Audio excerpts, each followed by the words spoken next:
Do do do do do do do do do do do. It's our podcast. Hi, it's our podcast. This is me, Duane, from the future. Wait, I mean from the past. Or maybe I am from the future.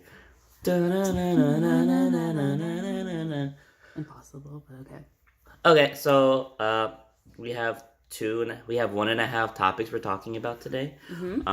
Just recently, I did a deep dive into my Facebook chat history and found out that I was a crazy, savage, weird person. And on that, my lovely wife, Amanda, Hi. my name's Amanda, said, can I branch off on that? That was totally you. Anyways, she said, can we branch off and do turning points?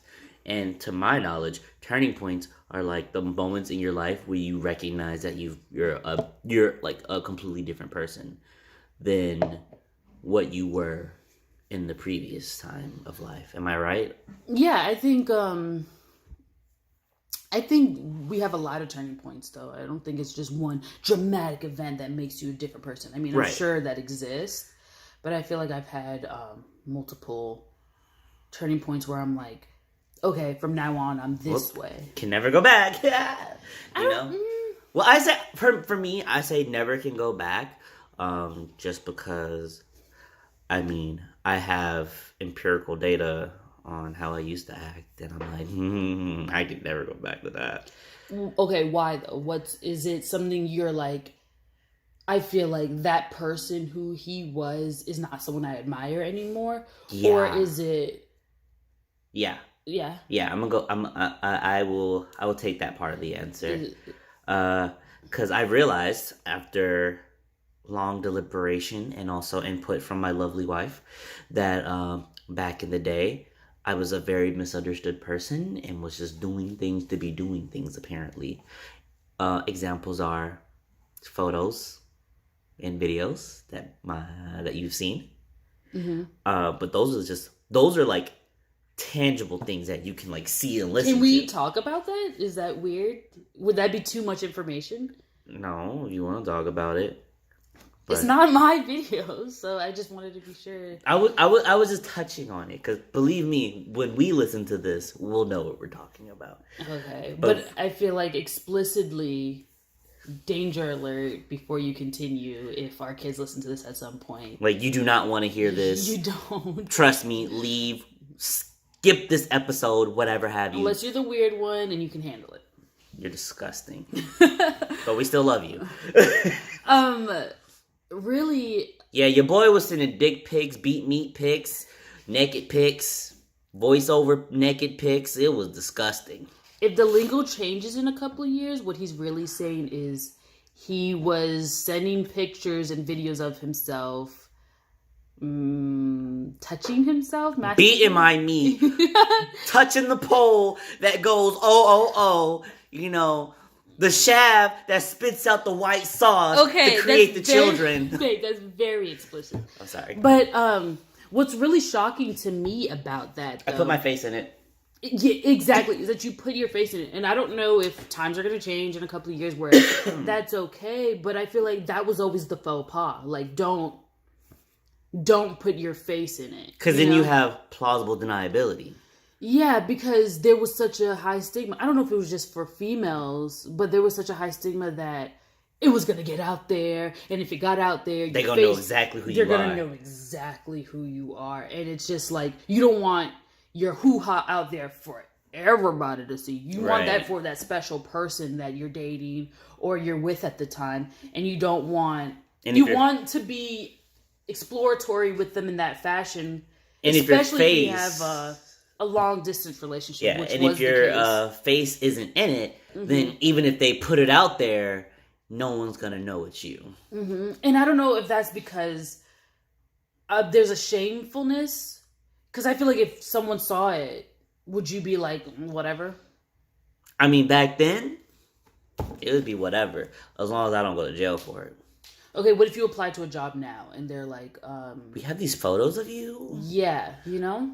I would call them pedophiles, because I was a child at the time. So why do you have these photos? Basically, you wouldn't care. I wouldn't care. I feel like you're not. I think that's why you showed your face. I feel like at the core root of it, you are still that same person that's like, if this got out, shrug my shoulders. I do not care. Mostly, I feel like it's because, like I just said, I was in fact under the age of 18 when I was sending those. So for some, oh my god, I feel dirty for watching it. So no, but so for someone to be like, oh, we have these photos of you, my initial question is going to be like, well, how did you get those photos? And why do you feel okay trying to use those photos against me when they were sent during a time when I was under the age of 18? Which in fact would mean you have child pornography. So should I call the police? Should I report you? Or do I have this job? Sips tea. Exactly. So I feel like I didn't do... By time I would be willing to do anything like that as an adult, meaning 18 or older, I would not have put my face into it. But as a kid, I put my face in it. I don't give a fuck. Reckless. Because if that, it also was before the time of, oh, your son is exposing himself to my daughter, who we're both under the age of 18, so now he has to register as a pedophile or some stupid shit like that. You know, that was before that time. You know, that was before, because I honestly don't understand that. Okay, but let's dial back. Okay, because we do this all the time. We go on tangents. Okay. But what exactly is the turning point? Why? For me? Yeah. Like, after that, I want to say the turning point was I was working my first job as an inventory counter. As you know, I had just recently gone through an emotional turmoil with an ex over long distance. We've had our conversation about that. You know, we have our personal opinions about that. And I was in the van on the way back from probably Dothan, Alabama or some shit like that. We were on the road. And I was lucky enough to have the entire seat to myself. And I had Spotify Premium, but it ran out the day before. So out there on the road, when my phone didn't have a signal, it couldn't update it to cancel my Spotify Premium. You know, because I didn't have it on auto renew, so it was just for that month or whatever. And I was sitting there listening to music, and first song that came on that I remember from my turning point was Jay-Z's Empire State of Mind. That's either Jay-Z's or Alicia Keys. One of those two. It's both of them. Both of them? Okay. We both singing that song. Okay. And then the very next song was Rihanna, Umbrella. And then after that moment, I felt like I was a completely different person. Why though? What was it? The songs? The songs themselves elicit emotional feels for me. I feel like I just know for like the Rihanna Umbrella one, like at that time when I was dating that girl, you know, long distance, I was ready to put my all into that relationship and just go full force. Like, that's it. This is what I'm going for. Like, I'm gonna do this job. Wait until she gets out of high school, because I think she was like a year or two behind me or some shit like that. And then go down there for college or whatever college she picks, like apply to that college and dip out of Pensacola. So you had your whole life basically around whatever she wanted. If not even my whole life, but most likely like. But that's the next couple years. Like I was moving in it. And everything. That's a big part of your life. In it. But that was literally right, like me going out of town, that was right after it had happened. So were you thinking, why am I even doing this job? What is the point of anything? Yeah. And after that day, when I got back, I went and applied for UWF. Got accepted. Told my job I'm not coming back, and started school in spring. That's what I did. Wow. That is crazy. It's a very distinct turning point for me. Like, I remember it vividly. I feel like I've never told you that, because I felt like, whatever. But it was a very distinct turning point for me. I feel like my turning... I don't think I've ever had, like, a big, momentous turning point. I feel like I've always I feel like you are very much like me right now. Like when you were growing up, you are like me right now, where you were just going through the motions. You in your mind, you probably had the idea like, I do want to move away from my family, so I can like be myself, explore myself, be who I want to be without being instantly associated with, oh, you're Cassandra's sister type shit. That may not have like been something that you're like, oh my God, I explicitly want to do that. But I know you wanted to move away from your family just in general. So I feel like a big part of my turning point, or why I even applied to the colleges that I did, is not even anything to do with anybody except for my father. Okay. Like, I didn't want to be around him anymore. Right. And I feel like when I applied to, because I didn't apply to any school remotely close to Orlando. Anything within 3 hours. Yeah, I don't even know why. Until later on in life, I was just like, okay, I wanted to get away with that from my family. Mm-hmm. But it was just like, where I was at the time and the people I surrounded myself with, I love that life.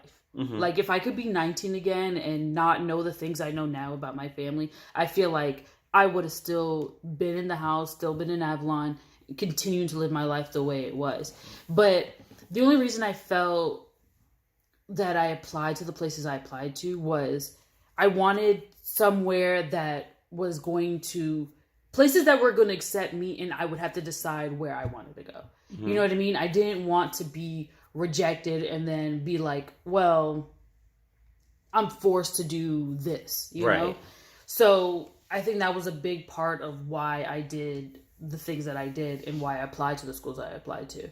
And the only reason I went to UWF, and I told you this, is because they responded to me before I even graduated. Right. They were like, come early for the summer type shit. UWF was thirsty. They were. So I was just like, I didn't even realize where the school was. I had to like Google it and be like, where was this school again? And I was just like, oh, dang, it's far. It's like 7 hours from here.